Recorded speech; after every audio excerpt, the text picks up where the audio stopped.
السلام عليكم. بسم الله والصلاة والسلام على رسول الله صلى الله عليه وسلم. في الفيديو ده إن شاء الله هنتكلم على عملية مهمة جدا جدا في غاية الأهمية للجسم المناعي، ألا وهي الكروس برزنتيشن. قبل ما أقول لك يعني إيه كروس برزنتيشن لازم أفكرك بالعمليتين المهمين جدا عندك في كلاس 1 وكلاس 2، والفرق بينهم زي ما أنت عارف. الكلاس 1 إن دي بتكسبريس الأنتيجين اللي صابت الخلية في الداخل، فده اسمها اندوجينوس. تمام. اندوجينوس برزنتيشن للانتيجين الموجود ده من خلال الكلاس 1 ام اتش سي. طب الكلاس 1 ام اتش تي الام اتش سي بتاكتيفيت ايه؟ بتاكتيفيت السي دي 8 السيتوتوكسيك تيلينفوسايت. اما العمليه الثانيه الكلاس 2 دي بتعرض الانتيجين اللي هو جاي من الاوتسايد سيل، اللي هو جاي من الاكسوجينوس، وده بيأكتيفيت السي دي 4 الهيلبر. جميل جميل جدا. طيب عشان افهمك عمليه الكروس برزنتيشن، دلوقتي مثلا لو في فيروس صاب الخلايا دي، تمام، فده اندوجينوس، يعني هي اكسبريس او هي بريزنت الانتيجين ده من خلال الكلاس 1 ام اتش سي، وبالتالي احنا دلوقتي عاوزين سي دي 8 سايتوتوكسيك. طيب هو دلوقتي ممكن يصيبه في مكان بعيد خالص عن الليمفوسايت، ممكن يصيبه في مكان بعيد خالص عن السكندري ليمفويد اورجان. تمام. وبالتالي دلوقتي السي دي 8 عاوزه حاجه تحفزها بحيث ان هي تيجي المكان ده تقضي عليه. والحاجه الوحيده اللي بتيجي بتتريجر التي ليمفوسايت سواء السي دي 8 او السي دي 4 الدندريتك سيلز. تمام، الكونفنشنال دندريتك سيلز. طيب طب هتاكتيفيت ازاي هي؟ وده اصلا الفيروس انفكتد ومعروض بالكلاس 1، والدندريتك بتعرض اصلا لما تعمل كابشر للميكروب في الاندوجينوس بتعرض كلاس 2. هي دي بقى العمليه بقى، هي دي العمليه. اقدر دلوقتي بعد ما انت فهمتها اعرفها لك. عمليه الكروس برزنتيشن هي عمليه خاصه الدندريتك فيها بتنجس او بتكابشر الانفكتد سيلز، تمام، اللي دخل لها الميكروب او الفيروس بالاندوجينوس. تمام. وبدل ما تعرضه بالكلاس 2 اللي هي اصلا دي الرول بتاعتها، لا هو هنا في مخالفه للرول. هت هتنجست الميكروب ده وهتعرضه من خلال كلاس 1 ام اتش سي. ليه؟ عشان خاطر تاكتيفيت السي دي 8 تي ليمفوسايت اللي موجوده في السكندري ليمفويد اورجان، اللي اصلا السيتوتوكسيك تي مش بتعرف تتحرك يمين ولا شمال الا من خلال دندريتك اللي هي بتعرفها على هدف معين. تمام. فدي الكروس برزنتيشن عمليه اكسبشن للرولز اللي الجسم ماشي عليه. طيب نقطه 2 هنا قال لك ليه الكروس برزنتيشن مهم جدا. احنا لسه قايلين في الشرح دلوقتي النايف سي دي 8 ده موجود في الليمف نود او عامه موجود في السكندري ليمفويد اورجان. تمام. فبالتالي ممكن يكون مكان الاصابه بعيد عن الليمف نود ده، اصلا بعيد عن المكان ده خالص. تمام. والنايف سي دي 8 تي ليمفوسايت مش بيأكتيفيتد الا بالماتيور دندريتك سيل، والدندريتك سيل دي بتعرض بالام اتش سي كلاس 2 لان هي انتيجين بريزنتنج سيل. تمام. فبالتالي لو في مثلا تيومر سيلز موجود او في فيروس انفكتد السيلز دي، النايف تي ليمفوسايت ما بتقدرش تروح لحد عندهم وتهاجمهم. فهنا يجي دور الدندريتك سيل بالعمليه الاكسبشن دي اللي هي اسمها الكروس برزنتيشن، عشان خاطر تروح لحد الليمف نود او السكندري ليمفويد اورجن، وتبدا تعرض الانتيجين دي سواء التيومر او سواء الانفكتد سيلز للنايف سي دي 8. تمام. بكده يبقى هي فعاليه عمليه الكروس برزنتيشن. طيب ايه الآلية اللي بتحصل في الكروس برزنتيشن؟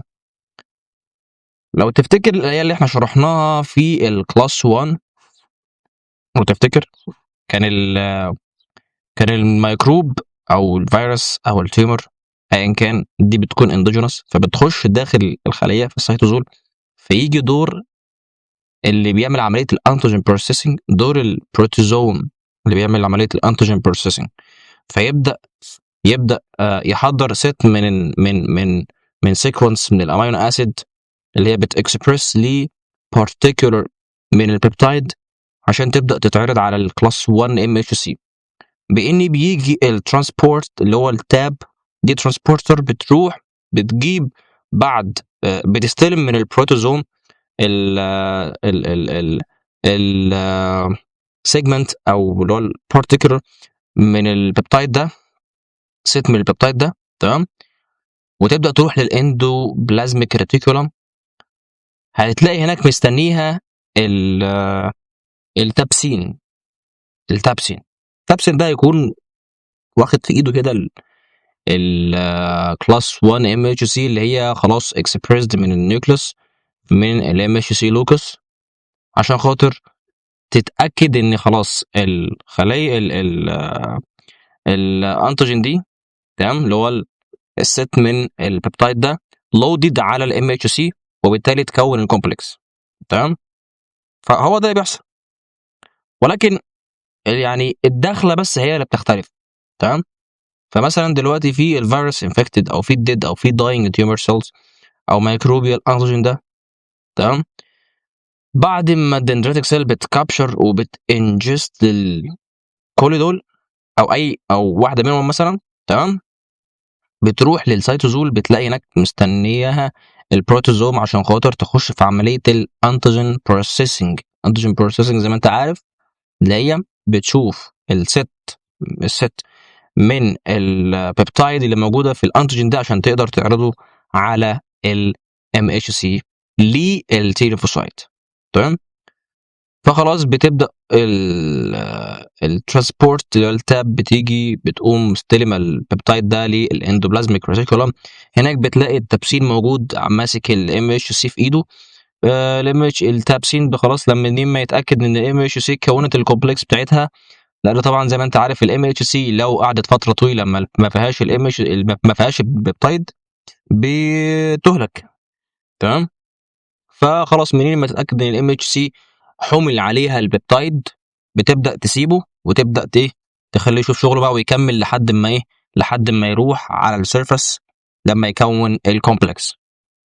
ودي بقى السي دي 8 تيجي بقى الدندريتك تروح لحد الليمف نود او السكندري ليمفود اورجان، تبدا تعرض ده على السي دي 8 عشان خاطر تي اكتيفيت التي ليمفوسايت سايتوتوكسيك. وزي ما انت شايف في الصوره بالظبط كل العمليات اللي احنا لسه قايلها، تمام. طيب منين لما جت ليها بقى خلاص بيحصل اهم عمليتين في السكندري ليمفود اورجان اللي هو الكلونال سيلكشن، يكون في هاي كونسنتريشن من التي ليمفوسايت، بيسلكت واحد بس من التي ليمفوسايت اللي هو هيقدر يتعرف على ده ويقدر يقتلها كمان، فبيتشيك العمليه دي قبل ما يخلص.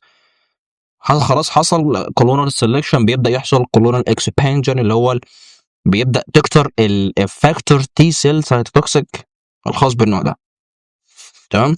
خلاص بعد ما الدندريتك سيل بعمليه الكروس برزنتيشن راحت لحد التيلينفوسايت، تمام، و خلته يتاكتف بالتو ساينال الكومبلكس بيبتايد ام اتش سي للتي سيل ريسبتور، والساينال الثاني اللي هو بالكوستوبيلاتري مولكيول اللي موجود على الدندريتك سيل سي دي 8 او السي دي 86، تمام. خلاص التي ليمفوسايت زي ما قلنا بيحصل لها كلونال اكسبانجن فبيبروفليت كتير جدا، تمام، وبيديفرنشيت للسايتوتوكسيك، وبالتالي خلاص عمليه الكروس برزنتيشن حصلت واكتفنا السي دي 8 سايتوتوكسيك عشان تشوف شغلها. بعد كده السي دي 8 سايتوتوكسيك بتمايجريت للانفكتد او التيومر اللي موجود ده وبتقتله على طول، تمام. خلاص بعد كده هي مش محتاجه كوستوميلاتري مولكيول عشان خاطر تاكتيفيت، خلاص هي بقت افكتور تي سيل وهتسيرفي على الجسم كله. منين ما تلاقي الانتيجين ده اللي اتعرفت عليه، تمام، منين ما تلاقي الانتيجين ده من خلال بيبتايد بتاعته معرض بريزنت على على كل النيوكليت كل الهوست سيلز والنيوكليوتايد سيلز بالام اتش سي كلاس 1، خلاص هتبدا تقتل على طول، تمام. فهنا هنا بيقول لك ان اهميه الكروس برزنتيشن، قال لك ان هو مهم جدا لعمليه الانتي فيرال اميونيتي. تمام، لما بيكون فيروس انفكتد نون انتيجين بريزنتنج سيل، لاني لو هو الفيروس اصاب خليه مش انتيجين بريزنتنج سيل، الخليه دي مش بتقدر تعرض بالكلاس 2 عشان تروح لحد الليمفويد اورجان، هي بتعرض بالكلاس 1. تمام، فيجي دور الايه الدندريتك سيل اللي احنا لسه قايلها كمان في الانتي تيومر. تمام، كمان لو في اي اورجان ترانسبلانتيشن حصل، ده برضو هنا بيجي برضو دور الدندريتك سيل، بتبدا تاخد تبدا تعرض الميكروب ده او تعرض الانتيجين ده للسي دي 8، ولكن من خلال عمليه الكلاس 1 ام اتش سي بعد ما تكابشر الميكروب ده كاكسوجينوس. تمام، فعمليه الكروس برزنتيشن في غايه الاهميه. لو العمليه دي مش موجوده حرفيا هتلاقي كميه ميكروبات وكميه فيروسات اصابت الخليه، والخليه المناعيه ما فيهاش عين خالص، ولا هتقدر تحس ان في اي انفكتد سيلز اصلا موجوده في الجسم. تمام، فالتيومر سيلز والانفكتد سيلز مش هتديكت خالص بالاميون سيستم. تمام، وده كان موضوع درس النهارده، ده كان موضوع فيديو النهارده. ان شاء الله تكونوا استفدتم من العمليه المهمه دي جدا جدا جدا. وانا خليتها ما بين الفيديوهين بتاع البروسيسنج ديسبلاي بالكلاس 1 والكلاس 2، لان هي فعلا هي انترميديات بينهم، وهي حاله اكسبشن ما بين الكلاس 1 والكلاس 2. تمام، عندك اي سؤال سيبه في الكومنت، ان شاء الله نقدر نجاوب عليه. سبحانك اللهم وبحمدك، اشهد ان لا اله الا انت، استغفرك واتوب اليك، والسلام عليكم.